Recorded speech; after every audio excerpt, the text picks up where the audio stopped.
Today's topic is called consistency of three equations in two variables. That means if we have three equations and we have to find they are consistent or not. पहली चीज़ है consistency का meaning क्या होता है. If we have three equations, सोचो मेरे पास तीन इक्वेशन है. Let us consider that I have a1x plus b1y plus c1 equal to 0. This is the first equation. a2x plus b2y plus c2 equal to 0. This is second equation. And a3x plus b3y plus c3 equal to 0 is the third equation. मेरे पास तीन equation है और मुझे ढूंढना है ये तीन इक्वेशन कंसिस्टेंट है या नहीं है. तो उससे पहले कंसिस्टेंसी का मीनिंग, उसका मतलब समझ में आना चाहिए. कंसिस्टेंसी, उसका मतलब क्या है? उसका मतलब ये है कि हर इक्वेशन मतलब एक लाइन होती है. पहले मैं ज्योमेट्रिकल मीनिंग बोलता हूँ उसका कि हर इक्वेशन मतलब एक लाइन है. These are three lines in two variables ना. तो समझ लो ये पहली लाइन है. This is line number 1, this is line number 2. अगर दो लाइन एक दूसरे को इंटरसेक्ट कर सकती है तो ये जो पॉइंट है, तो द पॉइंट ऑफ इंटरसेक्शन वो सॉल्यूशन होता है ये दो इक्वेशन का. मतलब दो लाइन जिस एक पॉइंट में एक दूसरे को इंटरसेक्ट करेगी, that point is the solution of this two equations. Okay. अगर मैंने यहाँ पे तीसरी लाइन निकाली, सोचो तीसरी लाइन मैं दो तरीके से निकाल सकता हूँ. एक कि वो लाइन इन दो लाइन को दो डिफरेंट पॉइंट में इंटरसेक्ट करेगी, और दूसरा वे वो लाइन इसी पॉइंट से जाएगी जो पॉइंट से दो लाइन जा रही है. मतलब तीनों लाइन एक ही पॉइंट से जा रही है. इसका मतलब ये है कि ये तीन जो लाइन है, तीनों लाइन का एक ही पॉइंट ऐसा है जो सॉल्यूशन है. एक ही पॉइंट ऐसा है जो तीनों लाइन के इक्वेशन सेटिस्फाई करेगा. When this happen, if three lines have a single solution, when three lines passing through a single point, then these lines, ये जो लाइन है, lines are called, they are consistent. तीन line अगर एक point से जा रही है, इसी को मैं सेकंड लैंग्वेज में ऐसा बोलता हूँ कि तीन equations having a unique solution, then these equation are called consistent equation. एक ही पॉइंट ऐसा है जो तीनों इक्वेशन सेटिस्फाई करेगा. ओके. तो हमको चेक करना है कि अगर तीन इक्वेशन दिए, if three equations are given, are they consistent और नॉट. तो उसकी कंडीशन मैं आपको बोलता हूँ, उसका प्रूफ नहीं बोल रहा हूँ, उसकी सिर्फ कंडीशन मैं आपको बोल रहा हूँ.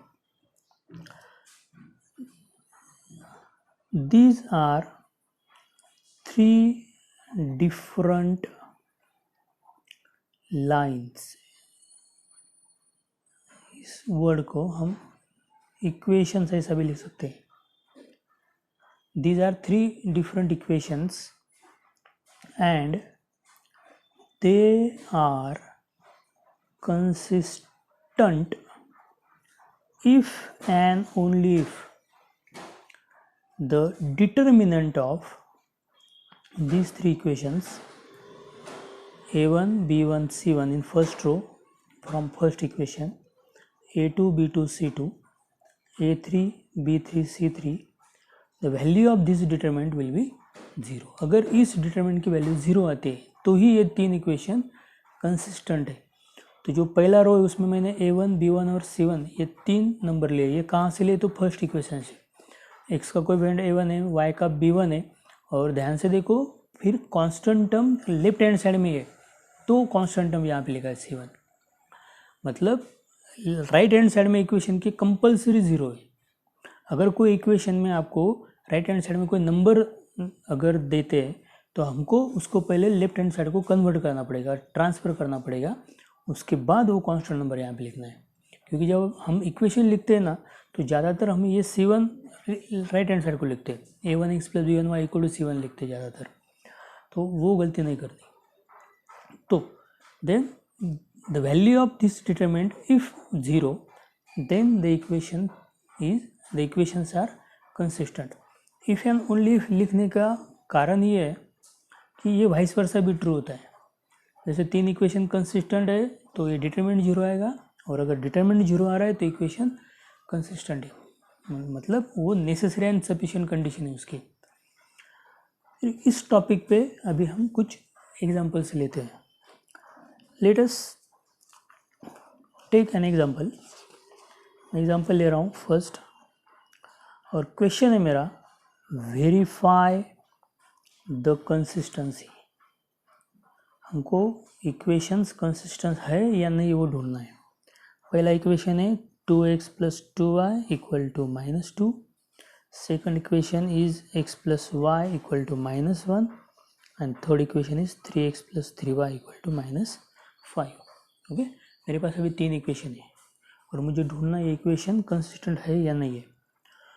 तो मैं पहले क्या लिखूँगा, द इक्वेशंस और गिवन इक्वेशंस आर, तो पहले मैं ये इक्वेशन अपने फॉर्म में लिखूँगा। अपना फॉर्म क्या है, ax + by + c = 0 इस फॉर्म में चाहिए। तो यहाँ पे जो नंबर्स है वो राइट हैंड साइड में दिए, तो पहले इक्वेशन को हम अपने स्टैंडर्ड फॉर्म में लिखेंगे। तो पहला इक्वेशन आएगा 2x + 2y + 2 = 0, सेकंड इक्वेशन आएगा x + y + 1 = 0, and the third equation will be 3x + 3y + 5 = 0। तो ये 3 इक्वेशन है। These equations are consistent if and only if the determinant, तो डिटरमिनेंट कैसे लिया याद है ना, x y का कोएफिशिएंट और फिर कांस्टेंट। तो 2 2 2, सेकंड रो में आएगा 1 1 1, थर्ड में 3 3 5 = 0।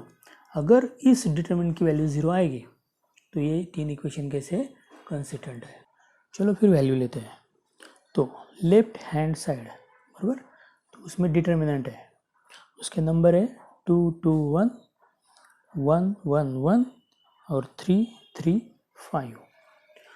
तो इसको सॉल्व करना है, तो इसका तरीका हमने ऑलरेडी पिछले वीडियो में देखा है, तो हम डायरेक्टली उसको सॉल्व करेंगे। 2 लिया मैंने तो 5 - 3 तो 2 आएगा, फिर -2 लिया तो यहाँ पे 5 - 3 फिर 2 आएगा, फिर मैंने +1 लिया तो 3 - 3 यहाँ पे 0 आएगा।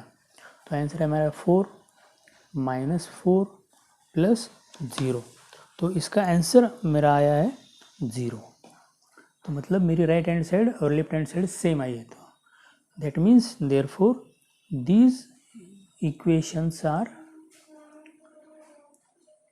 कंसिस्टेंट। ओके, तो अभी हम एग्जाम्पल नंबर 2 लेंगे। दूसरी इक्वेशन में मैं कुछ अलग इक्वेशन लेता हूँ। x + y = 2, 2x + 3y = 5 and 3x - 2y = 1. These are the 3 equations. Okay, now first we write these equations are in our standard form. Therefore equations will be x + y - 2 = 0, 2x + 3y - 5 = 0, 3x - 2y - 1 = 0. Okay, these equations are consistent if and only if the determinant of the numbers 1 1 - 2 in first row, 2 3 - 5 in second row, 3 - 2 - 1 in third row equal to 0. Let us check it. Now we take left hand side of these equation left hand side equal to determinant of 1 1 minus 2 2 3 minus 5 3 minus 2 minus 1. The value will be 1 in bracket minus 3 minus 10, so minus 13, minus 1 in bracket minus 2 plus 15, so 13, minus 2 in bracket minus 4 minus 9, so minus 13. Answer is minus 13 plus 26. Answer equal to 0. Therefore left hand side equal to right hand side. Therefore given equations are consistent. बहुत easy topic है वैसे. चलो एक example ऐसे लेते हैं जहाँ पे कंसिस्टेंट नहीं आएगा तो भी चेक करेंगे. Equation number 3 is first line is x plus 2y minus 3 equal to 0. Second line is 7x plus 4y minus 11 equal to 0. Third line is 2x plus 3y plus 1 equal to 0. मैं first line second line third line बोल रहा हूँ, उसको आप first equation second equation third equation भी बोल सकते हो. तो these are the given 3 equations. Now these given equations are consistent if and only if the value of determinant 1 2 minus 3 7 4 minus 11 2 3 1 equal to 0. Again we take left hand side as of previous topic, previous example. Left hand side 1 2 minus 3 7 4 minus 11 2 3 1. तो इसकी value आएगी 1 in bracket 4 plus 33 तो 37 minus 2 in bracket 7 plus 22 तो 29 minus 3 in bracket 21 minus 8 तो 13. Answer will be 37 minus 58 minus 39. तो 37 minus 39 तो आएगा minus 2 minus 2 minus 58. तो डायरेक्टली मैंने माइनस 60 लिखा तो भी चलेगा. तो अब देखो अभी ये लेफ्ट हैंड साइड 0 नहीं आया तो this not equal to right hand side, तो 0 नहीं है. LHS not equal to RHS, तो आंसर क्या आएगा. Therefore the given equations are not consistent. अभी consistent हो नहीं है. ओके अभी और थोड़ा अलग टाइप का एग्जांपल लेते हैं हम. अभी मैं कंसिस्टेंट है या नहीं वो चेक नहीं करूँगा, तो उसको मैं already consistent as a given लूँगा और किसी कांस्टेंट की वैल्यू निकालूंगा. तो ये इक्वेशन ऐसा आएगा. फाइंड के इफ the following equations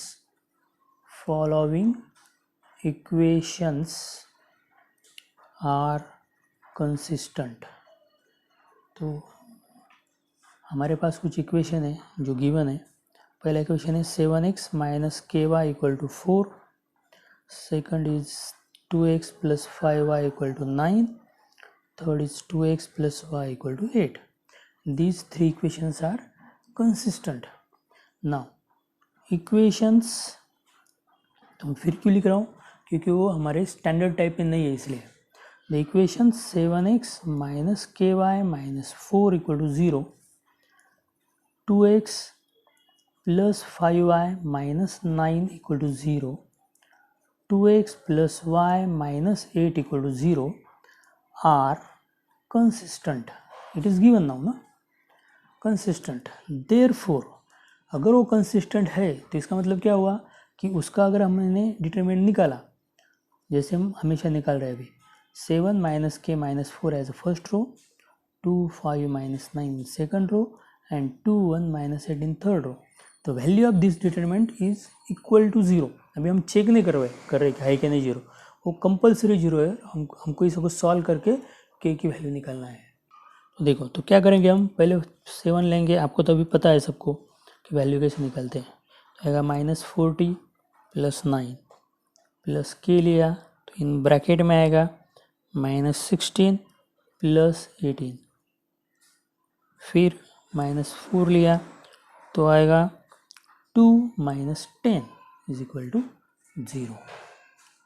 तो 7 इन ब्रैकेट -40 प्लस 9 होता है -31, प्लस के इन ब्रैकेट -16 प्लस 18 होता है 2, -4 इन ब्रैकेट -8 इक्वल टू 0। तो इसका आंसर आएगा -217 plus 2k plus 32 equal to 0।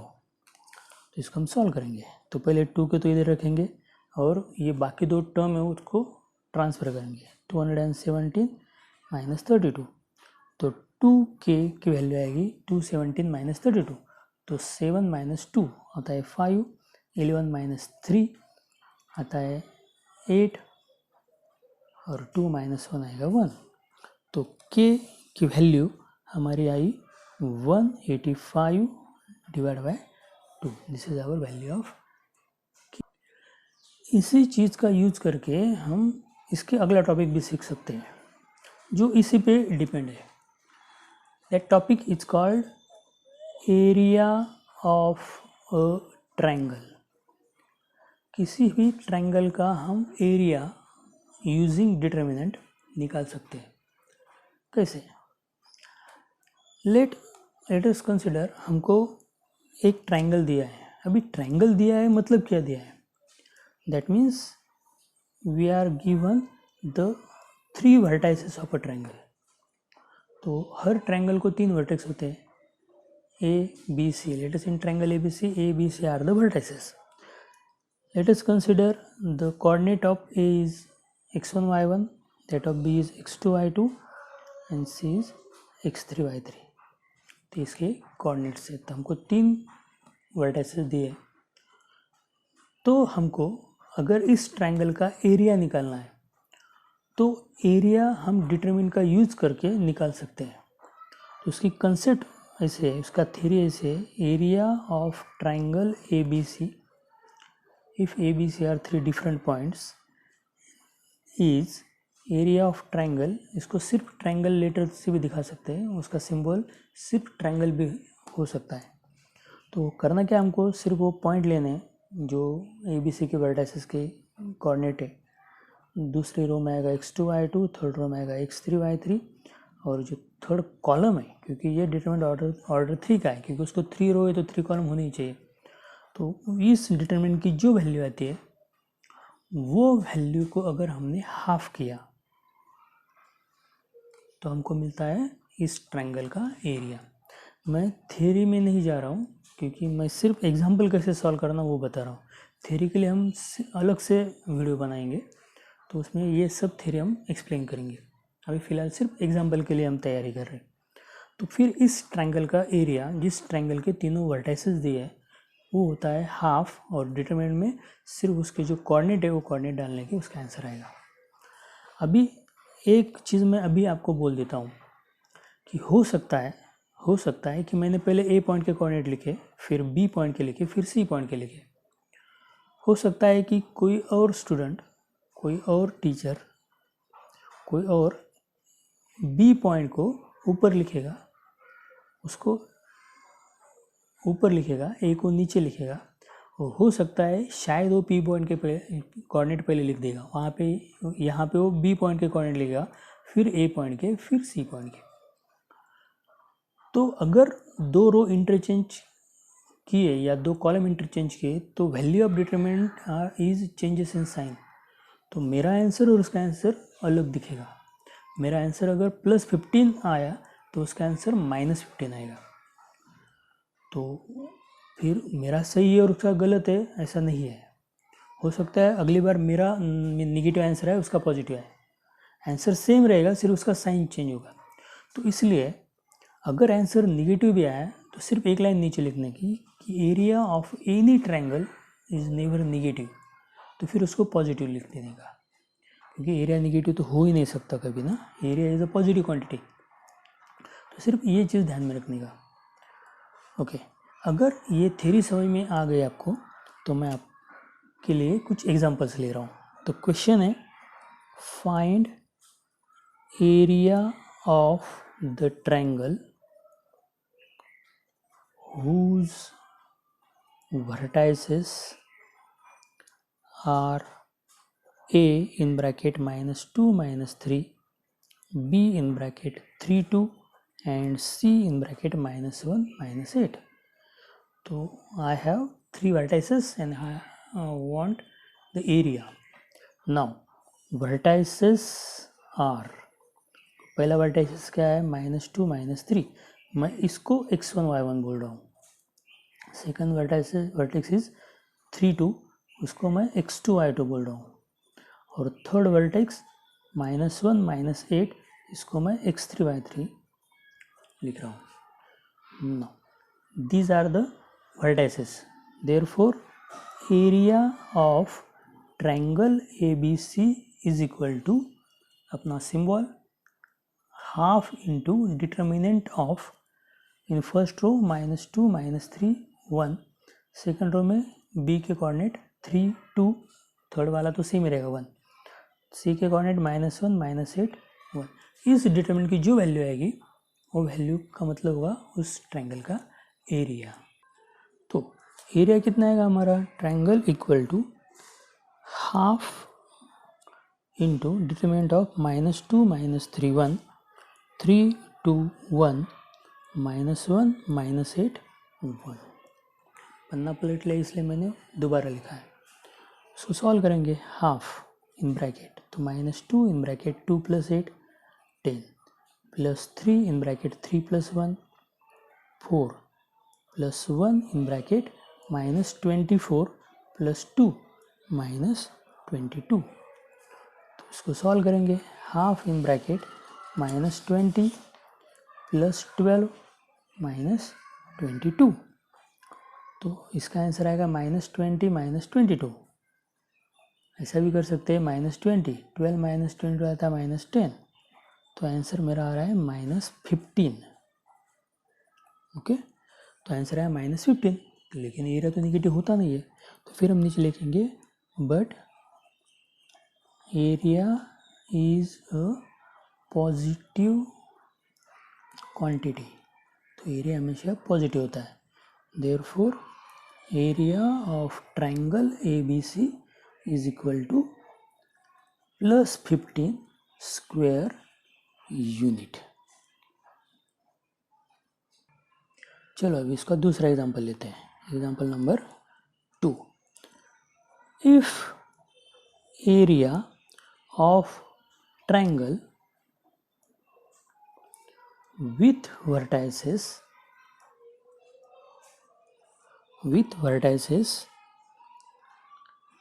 -3 0 3 0 and 0k is 9 square unit, find the value of k. find k.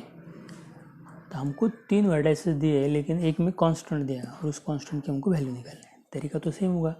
तो क्या करेंगे हम, लेट पहले वो 3 वर्टाइसेस को कुछ नाम दे देंगे.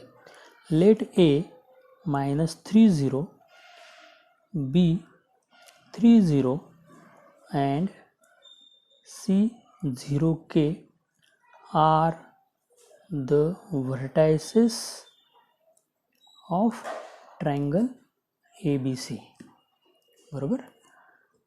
तो it is given that area of triangle ABC. तो इस ट्रायंगल ABC का एरिया हमको दिया है. क्या दिया है वो, 9 square unit. The area will be 9 square unit. But लेकिन एरिया ऑफ ट्रायंगल ABC क्या होता है, जो हमने अभी डिटर्मिनेंट के माध्यम से देखा है. तो क्या करते हैं, हम हाफ लिखते फिर एक डिटर्मिनेंट निकालते हैं. उस डिटर्मिनेंट में क्या आता है, फर्स्ट रो में फर्स्ट वर्टेक्स के कोऑर्डिनेट्स -3 0 1, फिर सेकंड वर्टेक्स के कोऑर्डिनेट 3 0 1 और फिर थर्ड के 0 k और 1. इसकी जो वैल्यू आएगी, ये वैल्यू मतलब इस ट्रायंगल का एरिया रहेगा, लेकिन एरिया तो नहीं.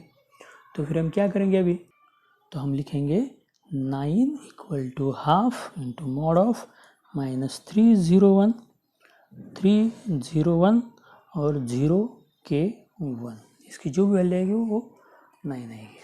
तो इसको सॉल्व करता हूँ, तो 2 को ट्रांसफ़र कर किया तो 2 9 जो होगा 18, 18 equal to -3 in bracket 0 -k, तो -k, फिर ये तो 0 है तो उसको छोड़ देंगे, फिर +1 इन ब्रैकेट 3k -0, तो 3k, तो 18 इक्वल टू +3k +3k, तो आएगा 6k इक्वल टू 18, तो k आया 3। आई होप आपको सब समझ में आ रहा है। तो अभी हम लेंगे उसका अगला sum, example number 3। Find the area of quadrilateral whose vertices are -3 1 -2 -2 1 4 3 -1. All 4 vertices are given. We have to find the area of quadrilateral. अभी हमने quadrilateral का एरिया निकालना तो सीखा ही नहीं, हमने सीखा है ट्रायंगल का एरिया निकालना। तो ट्रायंगल का एरिया अगर हमको आता है निकालना तो हम उसको लेके किसी भी क्वाड्रिलेटरल का एरिया निकाल सकते हैं, because every quadrilateral is sum of 2 triangles. ये 2 ट्रायंगल के एरिया के सम करेंगे तो हमको पूरा क्वाड्रिलेटरल का एरिया मिल सकता है।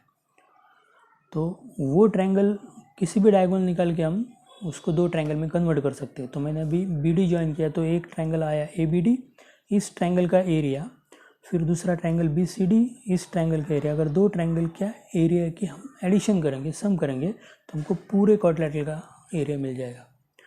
अगर हमने डायगोनल AC निकाला होता तो हम फिर ACB इस ट्रायंगल का एरिया निकालते, फिर ACD ट्रायंगल का एरिया निकालते, फिर दोनों के एडिशन करके भी हमको उसी क्वाड्रिलेटरल का एरिया मिल सकता है। मतलब देयर आर 2 मेथड्स, और हम उससे भी ज़्यादा मेथड तैयार कर सकते हैं।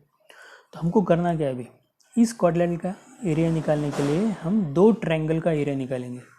ओके, तो मैं क्या करूँगा, तो पहली चीज़ करूँगा मैं in triangle ABD as I show in figure. तो मैं पहले ABD ट्रायंगल का एरिया निकालूंगा।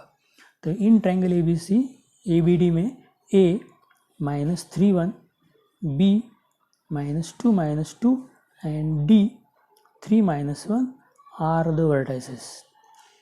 ये इसके वर्टाइसेस है। तो देयरफॉर तो एरिया ऑफ ट्रायंगल ABD क्या आएगा, ABD का एरिया आएगा हाफ इंटू डिटर्मिनेंट ऑफ -3 1 1 -2 -2 1 3 -1 1। तो इसको सॉल्व करेंगे। हाफ लिया ब्रैकेट में, फिर -3 लिया तो -2 + 1 तो आएगा -1, फिर -1 लिया तो आएगा -2 -3 तो -5, +1 लिया तो आएगा 2 + 6, 2 + 6 होता है 8। तो आया आंसर हमारा हाफ इन ब्रैकेट 3 + 5 + 8, तो इसका आंसर आता है 16। तो 16 डिवाइड बाई 2, तो आंसर है 8 स्क्वायर यूनिट। तो ये होगा इस ट्रायंगल का एरिया। फिर हम क्या करेंगे, हमने जो डायगोनल निकालता उसके हिसाब से 2 ट्रायंगल कैसे बने, एक ट्रायंगल था ABD, दूसरा क्या है BDC। तो हम BDC ट्रायंगल का एरिया निकालेंगे। तो इन ट्रायंगल BDC B के कोऑर्डिनेट है -2 -2, D उसके कोऑर्डिनेट है 3 -1 एंड C उसके कोऑर्डिनेट है 1 4 आर द वर्टाइसेस। उसके क्या है, वर्टाइसेस है।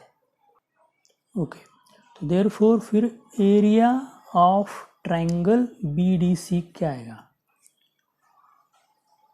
तो उसका एरिया आएगा हाफ, फिर डिटरमिनेंट लेंगे, फिर B के कोऑर्डिनेट जो थे -2 -2 फिर 1 आएगा, फिर D के कोऑर्डिनेट 3 -1 फिर 1 आएगा, फिर C के कोऑर्डिनेट 1 4 फिर 1 आएगा, इसको सॉल्व करेंगे, हाफ इन ब्रैकेट -2 इंटू -1 -4 तो आएगा -5 प्लस 2 इन ब्रैकेट 3 -1 तो आएगा 2 प्लस 1 इन ब्रैकेट 12 प्लस 1 तो आएगा 30। तो इसको सॉल्व करेंगे, half in bracket 10 plus 4 plus 13 तो 14 प्लस 30 तो आता है 27 डिवाइड बाय 2।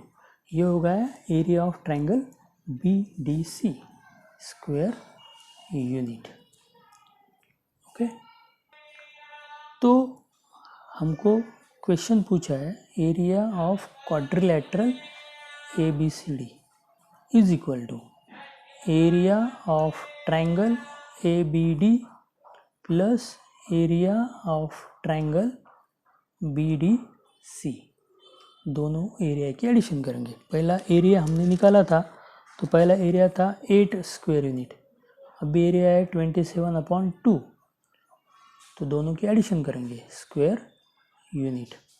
इसका आंसर क्या आएगा 16 plus 27 divide by 2 43 divide by 2 square unit is the area of quadrilateral. अभी चलो इसका लास्ट टॉपिक लेते हैं जो इसी पे डिपेंड है, कंसिस्टेंसी के ऊपर ही डिपेंड है।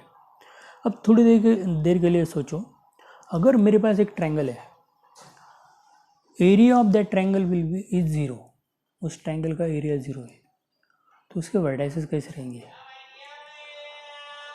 ऐसा ट्रायंगल जिसका एरिया 0 आता है तो उसके वर्टाइसेस कैसे रहेंगे? तो थोड़ा अगर आपने दिमाग लगाया तो आपको समझ में आएगा। अगर किसी ट्रायंगल का एरिया 0 आता है तो उसका मतलब ही होता है कि उसके वर्टाइसेस एक लाइन पे होंगे। अगर मैंने 3 पॉइंट एक लाइन पे लिए ABC, तो इसका ट्रायंगल बन ही नहीं सकता, तो इसके तो एक लाइन बनेगी, लेकिन पॉइंट तो अलग अलग है। अगर मैंने इसका एरिया निकाला इसी फॉर्मूला से, तो उसका आंसर क्या आएगा? तो उसका आंसर आएगा 0, क्योंकि AB का जो स्लोप आएगा और BC का स्लोप आएगा वो तो सेम ही आने वाला है, तो फिर दो रो सेम आएंगे, फिर उसका आंसर 0 आएगा। तो उसका आंसर 0 आ रहा है, इसी का मतलब क्या हुआ? वो तीनों पॉइंट कोलिनियर है। तो फिर ये थ्योरी ऐसे है, if area of triangle ABC is equal to 0, अगर किसी ट्रायंगल का एरिया 0 आता है, then the points ABC will be collinear. तो पॉइंट कैसे रहेंगे? एक ही लाइन पे रहेंगे, उस तरीके का कोई ट्रायंगल बन ही नहीं सकता। तो इस टाइप के अभी कुछ सम हम लेंगे। फॉर एग्जांपल क्वेश्चन है कि show that following points are collinear. तो ज़्यादातर पेपर में जब एग्जाम्पल आता है तो बीच में लिख के देते हैं इसे, यूज डिटर्मिनेंट मेथड, क्योंकि उसके और भी तरीके हैं जिससे हम कोलिनियरिटी चेक कर सकते हैं। तो लेकिन हमको अभी डिटर्मिनेंट का मेथड यूज़ करना है। तो हम क्या करेंगे, पॉइंट्स आर गिवन, तो पॉइंट मैं ले रहा हूँ, पहला पॉइंट लेता हूँ 2 5, दूसरा पॉइंट लेता हूँ 5 7 और थर्ड पॉइंट लेता हूँ मैं 8 9। These are the 3 points. Now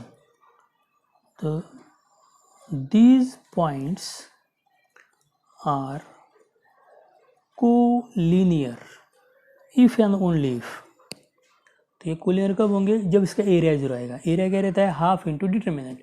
तो हाफ लिखने की कोई ज़रूरत नहीं अभी, क्योंकि वैल्यू वैसे भी 0 है, तो सिर्फ डिटर्मिनेंट लिया तो भी चलेगा। तो when determinant 2 5 1 5 7 1 8 9 1 is equal to 0, अगर इसका एरिया 0 आया तो ये पॉइंट कैसे है? कोलिनियर है। चलो हम उसको चेक करते हैं।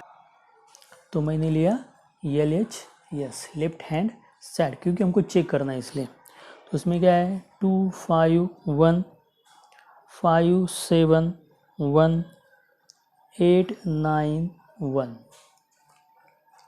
तो सॉल्व करेंगे इसको, देखो तो क्या आएगा? 2 इन ब्रैकेट 7 माइनस 9 तो -2, -5 in bracket 5 minus 8 minus 3 plus 1 in bracket 45 minus 56, 45 minus 56, तो आंसर आएगा माइनस 11।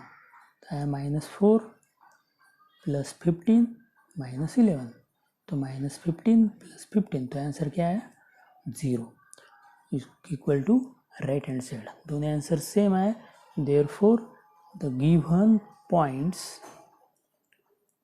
Are collinear. ये क्या हुआ, इज प्रूव। तो ये अगर आपको टॉपिक समझ में आ गया तो मैं फिर इस टाइप की आपको फिर एग्जांपल सॉल्व करने के लिए दे सकता हूँ। आज के लिए इतना काफ़ी है।